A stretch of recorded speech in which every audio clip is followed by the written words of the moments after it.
This is chapter 20 of Kimberly Rubiker Bradley's The War That Saved My Life. Stephen White and his colonel invited me to tea.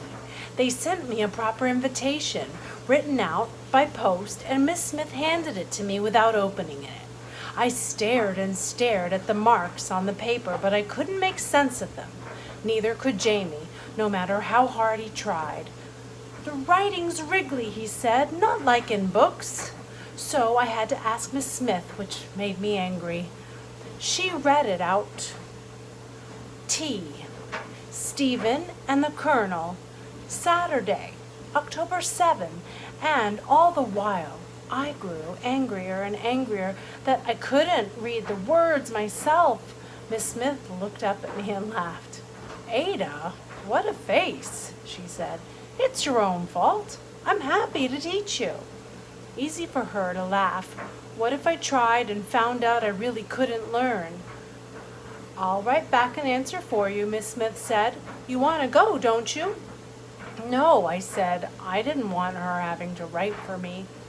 "Why not? You'll have something nice to eat, I'm sure, and Stephen's your friend. The Colonel's an old man, but he's kind and has some interesting stories." "No," I said. And I added, "Stephen's not my friend." Miss Smith sat down and looked at me.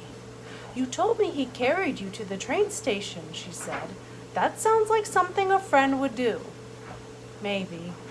The way you helped Margaret Thornton when she was hurt. You were a friend to her the way Stephen was a friend to you."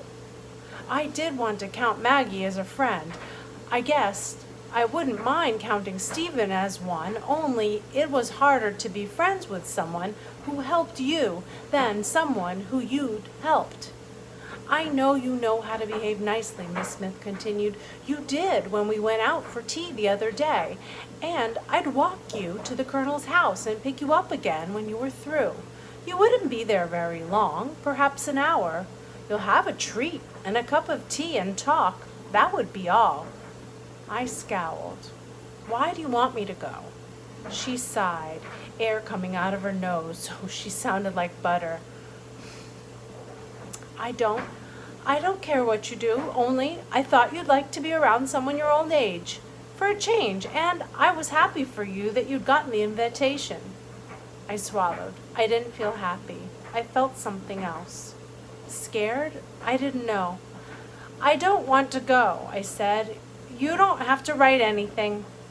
"I have to write and decline the invitation," Miss Smith said. "You've got to answer either way." I hadn't known that, of course. I kicked at the chair leg with my good foot while she got out paper and pen. She wrote something down and then shoved it toward me. "That says, Miss Smith regrets that she is unable to accept your kind invitation for October 7th. That's how you say no, politely. And quit kicking the chair."